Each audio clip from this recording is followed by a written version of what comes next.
ஏதாவது ஒரு காரியம் செய்யும் போது தடங்கள் வருதா? கடன் அப்படியே இருக்கா? அப்போ இதையே பண்ணுங்க.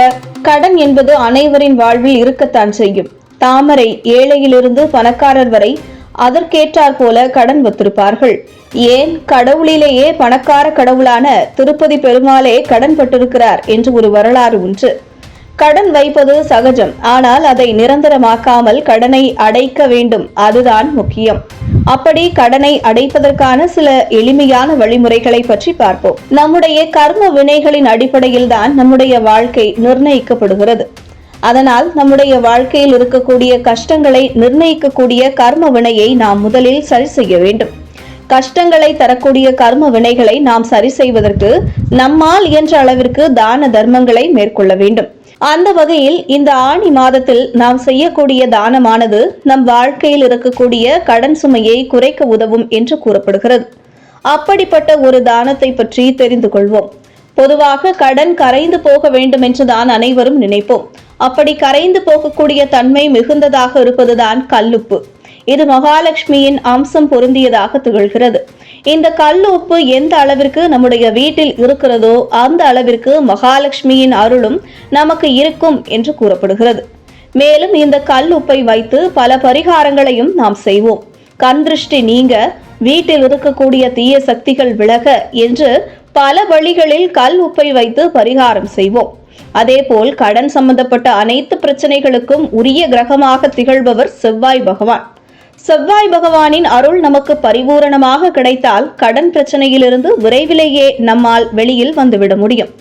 அப்படிப்பட்ட செவ்வாய் பகவானுக்குரிய கிழமையான செவ்வாய்க்கிழமை அன்று நம்முடைய வாழ்க்கையில் இருக்கக்கூடிய கடன் அனைத்தும் காணாமல் போவதற்கு கல் உப்பை வாங்கி அருகில் இருக்கக்கூடிய அம்மன் ஆலயத்திற்கு தானமாக தர வேண்டும்.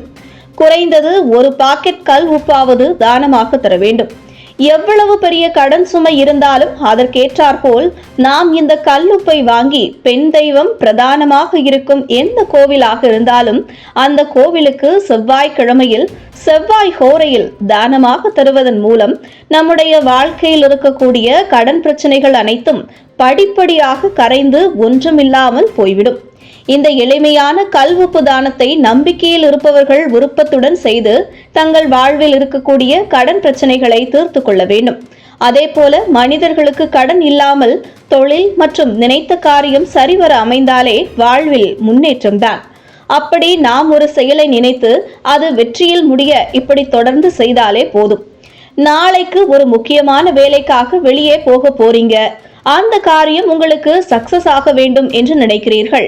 ஆனால் ஒரு பதட்டம், ஒரு பயம் மனதிற்குள் இருக்கிறது. என்ன செய்வது? முந்தைய நாள் இரவே பூஜை அறைக்கு செல்லுங்கள். உங்களுடைய கையில் ஒரு பச்சை கற்பூர துண்டை வைத்துக் கொள்ளுங்கள். உங்கள் குலதெய்வத்தை பிரார்த்தனை செய்து இந்த பச்சை கற்பூரத்தை உள்ளங்கையில் வைத்துக்கொண்டே நாளைக்கு போற காரியம் உங்களுக்கு சக்சஸ் ஆக வேண்டும் என்று பிரார்த்தனை செய்து கொள்ளுங்கள். 5 நிமிடங்கள் இந்த பிரார்த்தனை முடிந்ததும் ஒரு சின்ன கிண்ணத்தில் அந்த பச்சை கற்பூரத்தை வைத்து பூஜை அறையிலேயே சுவாமி படங்களுக்கு முன்பு வைத்து விடுங்கள். குலதெய்வத்தின் திருவுருவப்படம் இருந்தால் அந்த படத்திற்கு முன்பு இந்த பச்சை கற்பூர கிண்ணத்தை வைக்கவும். அவ்வளவுதான். பூஜை அறையை மூடிவிட்டு நீங்கள் தூங்க செல்லுங்கள். மறுநாள் காலை எழுந்து குளித்துவிட்டு காலை உணவு சாப்பிட்டு விட்டு சாமி கும்பிட்டு வீட்டிலிருந்து கிளம்ப போறீங்க. அப்போது அந்த பச்சை கற்பூரத்தை எடுத்து ஒரு சிட்டிகை உள்ளங்கையில் வைத்து நசுக்கி தூள் செய்து அதை அப்படியே உங்களுடைய ட்ரெஸ்ஸுக்கு மேலே தடவிக்கோங்க. லேசாக அந்த வாசம் உங்கள் மேல் வீச வேண்டும். ட்ரெஸ்ஸுக்கு உள்பக்கம் தடவிக்கொண்டாலும் தவறு கிடையாது. மீதம் இருக்கும் அந்த பச்சை கற்பூர துண்டை ஒரு பேப்பரில் மடித்து பர்சில் வைத்து உங்களுடைய வேலையை பாருங்கள். நீங்கள் சென்ற காரியம் நிச்சயம் உங்களுக்கு வெற்றியாகும். வீடு திரும்பும் போது நீங்கள் கையோடு எடுத்து சென்ற அந்த பச்சை கற்பூரத்தை வாசலுக்கு வெளியிலேயே செடி கொடிகளுக்கு கீழே போட்டு விடவும். இப்படி செய்வதன் மூலம் நீங்கள் எந்த காரியம் செய்தாலும் தடங்கள் விலகி வெற்றி பெறுவீர்கள். மேலும் எதை செய்தாலும் முழு நம்பிக்கையுடன் செய்ய வேண்டும்.